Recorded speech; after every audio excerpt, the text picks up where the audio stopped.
যেটা 7 এর গতে কি ছিল যে 1 ডিভাইডেড বাই 1 প্লাস sin স্কয়ারে plus 1 divided 1 plus cosec স্কয়ারে।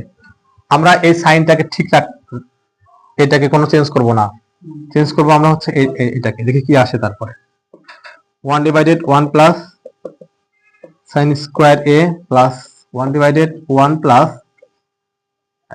cos বিপরীত হচ্ছে 1, cosec এর বিপরীত হচ্ছে 1 ডিভাইডেড বাই sin স্কয়ার। এখন বাম পাশে যেটা আছে 1 ডিভাইডেড 1 প্লাস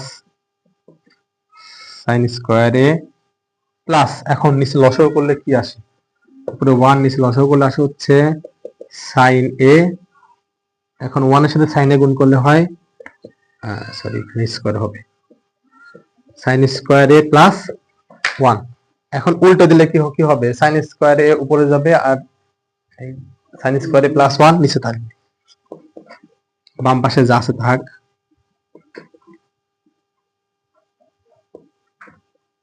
আসলে উল্টে দিলে হবে sin square a divided 1 plus sin square a। এখন কি আছে, দুই পাশে সেম, লসাগু সেম, তাহলে কি হবে 1 প্লাস sin স্কয়ার a ভাগ করো, মানে হয় 1 প্লাস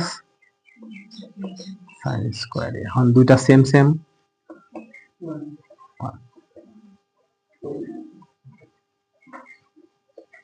তাহলে কি লেফট হ্যান্ড সাইড সমান, আমরা রাইট হ্যান্ড সাইড প্রুভ করে দিলাম এখানে।